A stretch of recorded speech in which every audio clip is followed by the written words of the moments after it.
कृष्ण कृष्ण कृष्ण करे आत्मा मेरी, हे गोपाल कृष्ण करूँ आरती तेरी।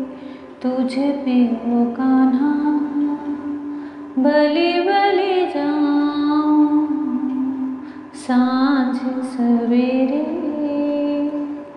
तेरे गुण गाऊं। तुझ पे ओ कान्हा बलि बलि जाऊं, सांझ सवेरे तेरे गुण गाऊं। जय श्री कृष्णा मेरी सोल फैमिली।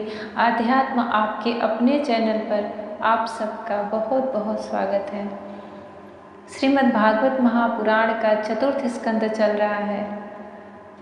महाराज पृथु का जन्म हो चुका है और वंदे जन ब्राह्मण उनकी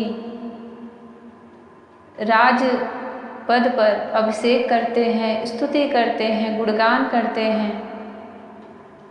वह भगवान श्री हरि के अंश कला अवतार थे। उनके गुणों का बखान करके जो वह भविष्य में करते, वंदे जन बहुत ही प्रसन्न हुए। महाराज पृथु भगवान के अंश कला अवतार होने पर भी बहुत ही अधिक भक्त, साधु स्वभाव, भगवान को किसी भी तरह से वह प्रसन्न हो जाए वह हर प्रक्रिया करते थे, यज्ञ करते थे। बहुत ही साधारण तरह से वह अपना जीवन व्यतीत करते थे। श्री मैत्रेय जी कहते हैं, इस प्रकार जब वंदी जन ने महाराज पृथु के गुण और कर्मों का बखान करके उनकी प्रशंसा की, तब उन्होंने भी उनकी बड़ाई करके तथा उन्हें मनचाही वस्तुएं देकर संतुष्ट किया। उन्होंने ब्रह्माणादि चारों वर्णों, सेवकों, मंत्रियों, पुरोहितों, पुरवासियों, देशवासियों, भिन्न भिन्न व्यवसायियों तथा अन्यान्य अज्ञानवर्तियों का भी सत्कार किया। विदुर जी ने पूछा, ब्राह्मण पृथ्वी तो अनेक रूप धारण कर सकती है, उसने गौ का रूप ही क्यों धारण किया? और जब महाराज पृथु ने उसे दूहा तब बछड़ा कौन बना और दूहने का पात्र क्या हुआ? पृथ्वी देवी तो पहले स्वभाव से ही ऊंची नीची थी, उसे उन्होंने समतल किस प्रकार किया? और इंद्र उनके यज्ञ संबंधी घोड़े को क्यों हर ले गए? ब्रह्म ज्ञानियों में श्रेष्ठ भगवान सनत कुमार जी से ज्ञान और विज्ञान प्राप्त करके वे राजर्षि किस गति को प्राप्त हुए? पृथु रूप से सर्वेश्वर भगवान श्री कृष्ण ने ही अवतार ग्रहण किया था। अतः पुण्य कीर्ति श्री हरि के उस पृथु अवतार से संबंध रखने वाले जो और भी पवित्र चरित्र हो, वे सभी आप मुझसे कहिए। मैं आपका और श्री कृष्णचंद्र का बड़ा अनुरक्त भक्त हूँ। देखिए, जब हम श्रीमद् भागवत महापुराण सुनते हैं तो हमें भगवान के और भी अन्य अवतारों के बारे में पता चलता है। जैसे यह महाराज पृथु जो कि भगवान श्री कृष्ण का ही अवतार है, पर शायद ही कोई इन्हें जानता होगा क्योंकि यह बहुत पूर्व काल के समय की बात है। पर भगवान के अवतारों में 24 अवतारों में ये भी आते हैं। पिछले अध्याय में जब उनके बंदी जन स्तुति कर रहे थे, गुणगान कर रहे थे और भविष्य में वह क्या करेंगे, उनके साथ क्या होगा, वह सब उनमें से प्रश्न करके विदुर जी मुनि मैत्रेय से पूछ रहे हैं। और जो भागवत सुनता है वह विदुर जी की तरह ही उसको चिंतन करना चाहिए। भले ही घर के गृहस्थी के कोई भी कार्य हो, भगवान की कथा अगर आपने आरंभ कर दी है, सुनना प्रारंभ कर दिया है, पढ़ना शुरू कर दिया है, आप स्वयं पढ़ रहे हो या किसी से सुन रहे हो, तो थोड़े समय, दिन में थोड़ी समय सुनो, परंतु जो आप सुने हो उसका आप अपने मन में चिंतन अवश्य करें। जैसे हम कोई घटना सुन लेते हैं तो सारा दिन हमारे मन में, दिमाग में, मस्तिष्क में वो घूमता रहता है, और कई बार तो कई कई दिन तक घूमता है, लेकिन वह वास्तव में निरर्थक ही होता है, सिर्फ हमारे समय को खाता है। आप उसी क्रम में भगवान की उन घटनाओं को अपने मस्तिष्क में घुमाइए, जैसे भगवान श्रीमद् भागवत महापुराण की जो कथाएं होती हैं, और जब आप उसे क्रम से सुन रहे हैं तो अपने मन को ऐसा चिंतन में परिवर्तित करें कि आप घर के सारे कार्य करो जो आपके प्रतिदिन की दिनचर्या पर आपको उसमें कुछ प्रश्न है तो यह मान के रहो कि आगे उसमें आपके उत्तर भी मिलने वाले हैं। मैं हर बार यही कहती हूँ कि इसको सिर्फ पढ़ के मत रखो। आप जब अपना इतना समय इसमें दे रहे हो तो श्रीमद् भागवत महापुराण पढ़ने की यही एक विधि है कि आप उसमें स्वयं को प्रवेश करा दो, आप उसमें सम्मिलित हो जाओ। मन, बुद्धि, आत्मा सबके साथ आप उसमें सम्मिलित हो जाओ। सिर्फ जो यह देह है, जो यह संसार में चल रहा है, उसको अपना कार्य करने दो, क्योंकि आप नहीं चाहोगे परंतु भगवान ने ऐसी व्यवस्था कर दी है कि जो देह की इंद्रियां हैं, जो उनकी प्रवृत्तियां हैं, वह कार्य करा ही लेती हैं। जब भूख लगेगा तो आप भोजन बना ही लोगे, भोजन की व्यवस्था कर ही लोगे। कुछ नहीं है तो मांग के खा लोगे। नींद आती है किसी को तो कहीं भी रहे, वह सफ़र में रहे, कहीं भी रहे, वह उसे निद्रा जब आ जाती है तो वह थोड़ी देर सो ही लेता है। जो इंद्रियां होती हैं वह परवश हमारे शरीर से वह कार्य कराती हैं, क्योंकि पूर्व के जो हमारे अभ्यास है इस जीव के, वही लेके तो यह जन्म लेता है, यही सब करने के लिए। इसलिए उसको इस संसार में छोड़ दो, पर अपनी मन को, अपनी आत्मा को, अपने हृदय को भगवान की कथा में इस प्रकार लगाओ कि जो आप सुने हो उसमें से कुछ तो याद रहे कि जब हम अगला अध्याय सुनने जा रहे हैं उसके आगे की, तो उसमें आपके भी मन में कोई प्रश्न आनी चाहिए। जब आप किसी कथा को सुन रहे हो और उसमें से आपके हृदय में प्रश्न बनना शुरू हुआ तो समझ लो कि आपका मन उसमें लग चुका है और वह आपको भी नहीं पता है। एक होता है कि हम भगवान की कथा सुनते हैं और फिर सुन के हाथ जोड़कर चल देते हैं, पर एक होता है कि हमने सुनी और तुरंत हमारे मन ने कोई प्रश्न बना लिया। इसी को जिज्ञासा बोलते हैं, जो भक्ति की प्रथम सीढ़ी होती है, प्रथम सीढ़ी होती है, पहला पड़ाव बोला जाता है। जब आपके हृदय में जिज्ञासा आएगी तभी आप उसके आगे बढ़ते जाओगे और भगवान श्री कृष्ण स्वयं ही आपके हृदय में आ जाएंगे। जिज्ञासा उठना बहुत ही आवश्यक होता है। जिज्ञासु भक्त भगवान को बहुत प्रिय होता है। यहाँ विदुर जी भी जिज्ञासु की ही तरह बैठे हैं। जो मैत्रेय मुनि कह रहे हैं उनमें से वह कितने प्रश्न बना दे रहे हैं, जैसे उस कथा का विराम ही न हो। और इस प्रश्न से मैत्रेय मुनि ध्यान में अपने भगवान के उस अनंत लीलाओं का गुणगान करते चले जा रहे हैं। वास्तव में भगवान की कथा ऐसे ही सुननी चाहिए और ऐसे ही कहनी चाहिए, जहाँ पे कि अंत ही न हो।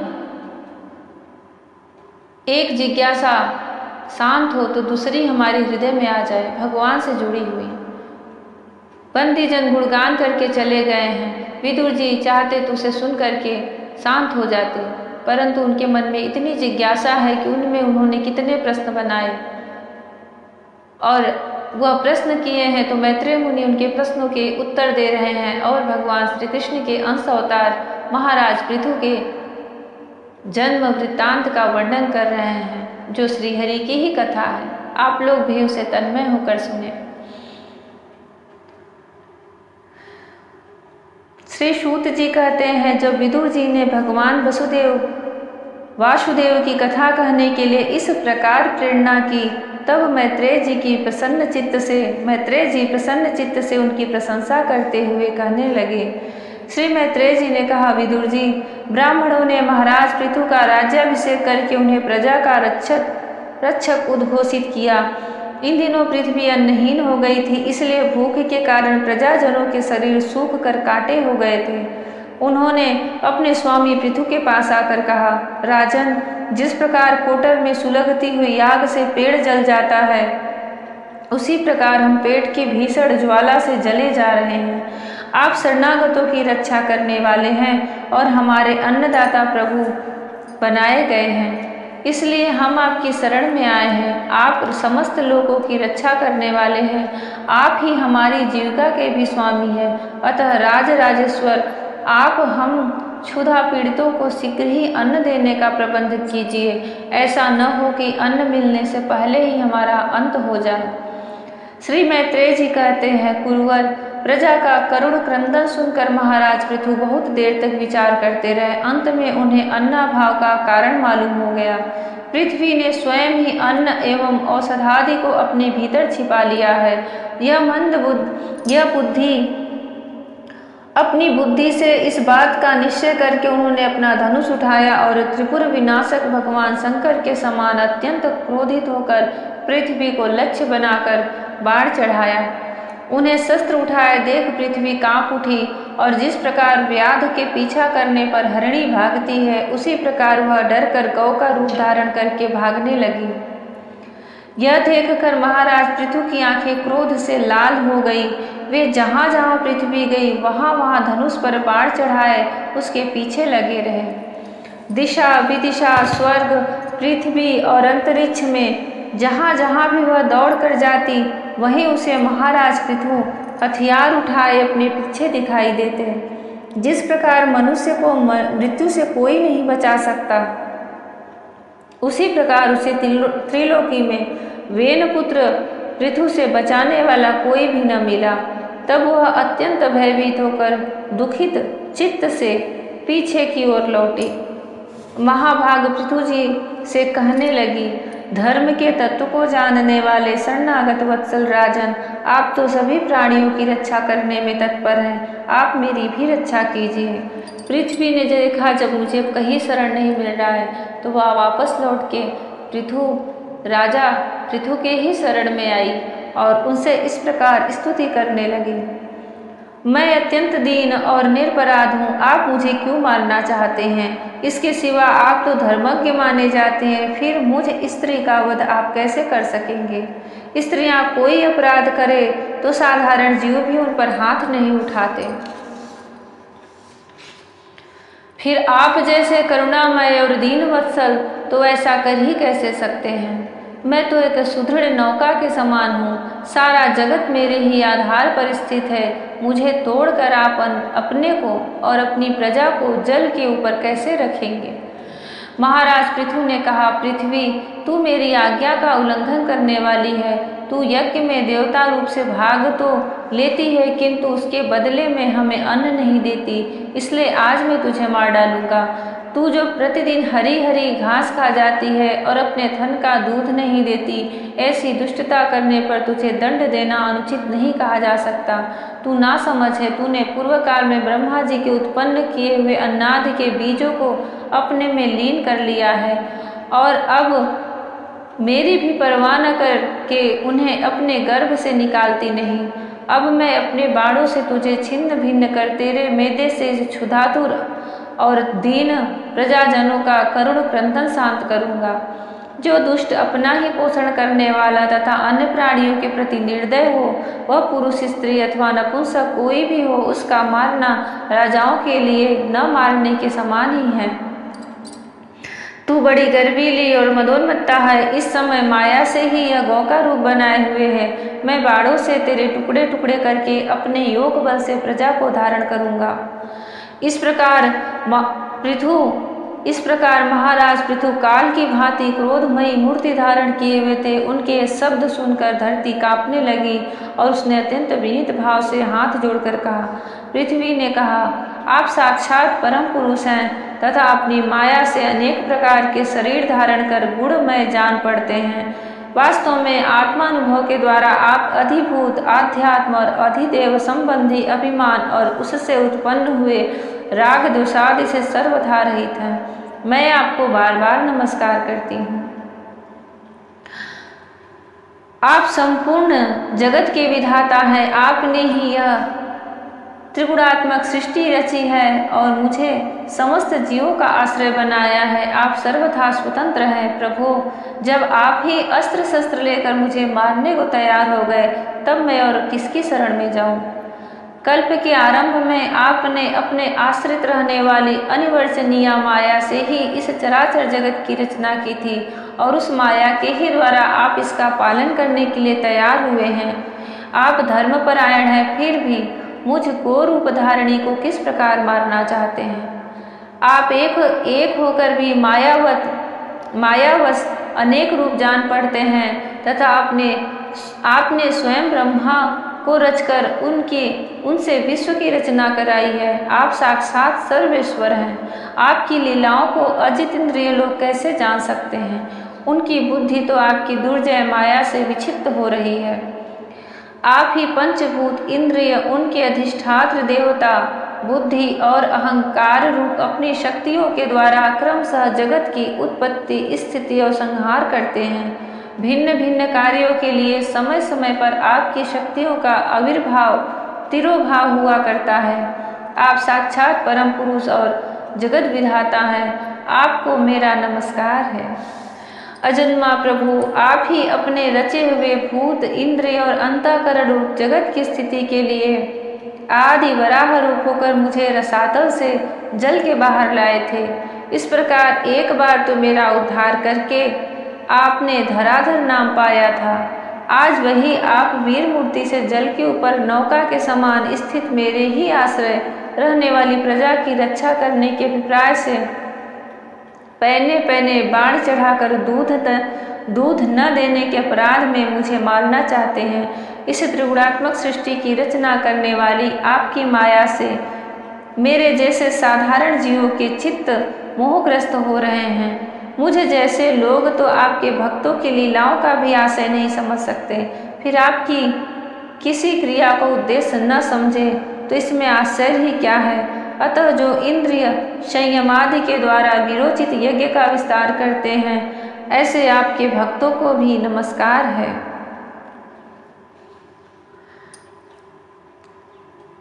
महाराज पृथु के क्रोध में आने पर पृथ्वी देवी उनका बारंबार स्तुति कर रही हैं, बारंबार उन्हें नमस्कार कर रही हैं।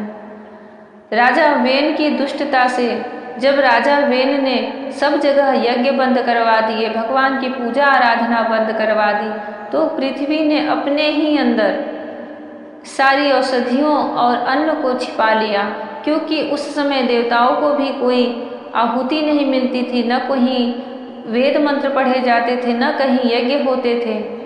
और ऐसा पाप देख करके पृथ्वी ने स्वयं ही अपने गर्भ में सब कुछ छिपा लिया, परंतु वह इतने दीर्घ काल से छिपा रह गया कि वह अंदर ही जीर्ण हो गया और वह भी भूल गई कि मुझे इसको समय समय पर प्रकट करना है। जब महाराज पृथु भगवान के अवतार लेकर जन्म लेते हैं तो पृथ्वी देवी को उन्हें वह राजा ही प्रतीत हो रहे थे, इसलिए उन्हें एक यह मान भी था कि मुझे कोई कैसे मार सकता है, मेरे ही आधार पे तो यह सारा जगत टिका हुआ है। पर जब महाराजा पृथु अपना जो उनका स्वयं का रूप था वह छवि दिखाते हैं, वह क्रोध दिखाते हैं और बोलते हैं कि मैं अपने योग बल से इस प्रजा को धारण करूँगा, तुम्हारी भी आवश्यकता नहीं है। फिर उन्हें यह अंतःकरण से ज्ञान होता है कि यह श्रीहरि ही हैं और उनकी स्तुति करके उन्हें शांत कराती है, उनसे क्षमा मांगती है और भगवान की माया का ही वर्णन करती है कि हम साधारण लोग आपकी माया को नहीं समझ सकते। मैत्रेय जी कहते हैं, विदुर जी इस समय महाराज पृथु के होठ क्रोध से कांप रहे थे। उनकी इस प्रकार स्तुति कर पृथ्वी ने अपने हृदय को विचार पूर्वक समाहित किया और डरते डरते उनसे कहा, प्रभु आप अपना क्रोध शांत कीजिए और मैं जो प्रार्थना करती हूँ उसे ध्यान देकर सुनिए।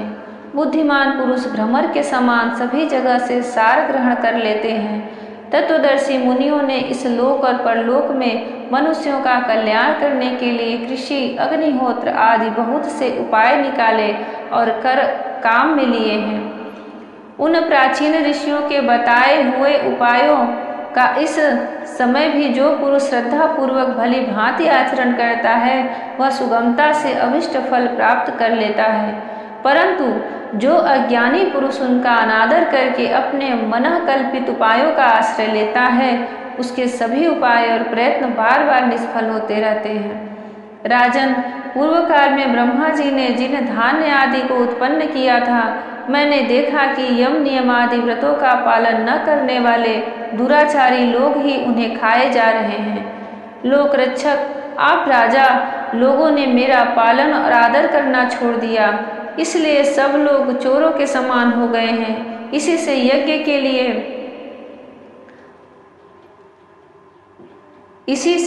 के लिए औषधियों को मैंने अपने में छिपा लिया। अब अधिक समय हो जाने से अवश्य ही वे धान्य मेरे उदर में जीर्ण हो गए हैं। आप उन्हें पूर्वाचार्यों के बतलाए हुए उपाय से निकाल लीजिए। लोकपालवीर, यदि आपको समस्त प्राणियों के अभीष्ट एवं बल की वृद्धि करने वाले अन्न की आवश्यकता है तो आप मेरे योग्य बछड़ा, दोहन पात्र और दूहने वाले की व्यवस्था कीजिए। मैं उस बछड़े के स्नेह से पिन्हाकर दूध के रूप में आपको सभी अभिष्ट वस्तुएं दे दूंगी। राजन, एक बात और है, आपको मुझे समतल करना होगा जिससे कि वर्षा ऋतु बीत जाने पर भी मेरे ऊपर इंद्र का बरसाया हुआ जल सर्वत्र बना रहे, मेरे भीतर की आर्द्रता सूखने न पावे। यह आपके लिए बहुत मंगलकारक होगा। जय श्री कृष्णा। बड़ा ही सुंदर यह प्रसंग है।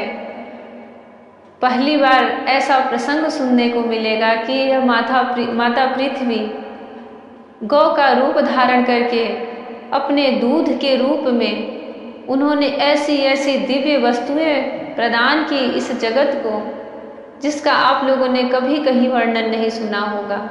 यही सब रहस्य होते हैं इन भागवत पुराणों में, इन कथाओं में। पृथ्वी गाय का रूप लेती है और इस गाय हर समय पूजनीय होती हैं।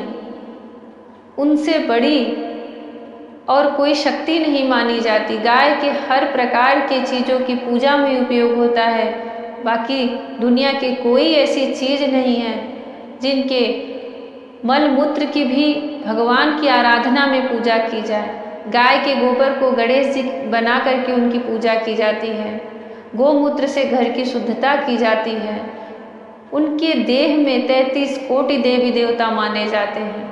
और पृथ्वी जब भी कोई रूप बनाती थी, जब भी चाहे संकट आता था कुछ भी, तो वह गाय का ही रूप लेती थी, क्योंकि भगवान को गाय का रूप बहुत प्रिय है,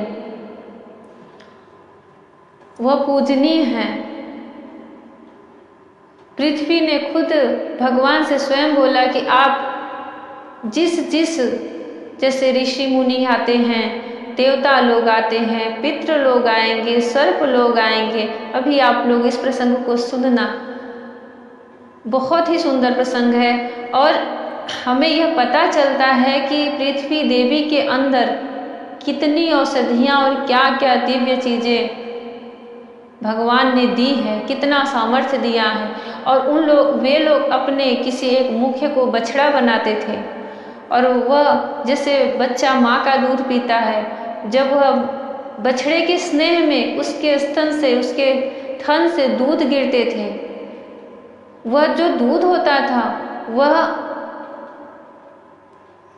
जो ऋषि हैं उनको मंत्र के रूप में, जो वेद ज्ञानी हैं उनको वेद के रूप में, जिनको जो कुछ भी चाहिए था उन लोगों ने वह सब कुछ प्राप्त किया पृथ्वी से। राजा, प्रजा, देवता, पितृ, सर्प, गंधर्व, कोई भी ऐसा नहीं बचा है इस सृष्टि में जिसने पृथ्वी देवी से, उनसे अपनी अभिष्ट वस्तुएं न प्राप्त की हों। इसलिए हमें बचपन से यह सिखाया जाता था कि जब हम सोकर उठते हैं और अपने बिस्तर से जमीन पर पैर रखने जाते हैं तो उससे पहले उन्हें प्रणाम कर लेना चाहिए। हम लोग छोटे थे तब से हमें ऐसे हमारे पापा लोग बोलते थे कि पहले पृथ्वी को, पहले उन पर पैर रखने से पहले उन्हें प्रणाम करके फिर उन पर अपना पैर रखना चाहिए। वह सबका अपराध सहती हैं, इसलिए भगवान की सबसे प्रिय है। भगवान के प्रथम अवतार, जब यह सृष्टि का विस्तार इस सृष्टि का हो रहा था और जल में पृथ्वी डूबी हुई थी, रसातल में चली गई थी, और भगवान ने वराह रूप, शुकर रूप अवतार लिया था, तो पृथ्वी को बड़े ही लाड प्यार से अपने मुख के नोक पर लेकर आए थे और उनको उनकी पत्नी का उस समय स्थान दिया गया था। भगवान श्री हरि के चरणों में बारंबार प्रणाम है। माता पृथ्वी देवी को बारंबार प्रणाम है। वह हम सब की इच्छाओं को पूर्ण करें, सबका मंगल करें। जय श्री कृष्णा। राधे राधे। हरि ओम।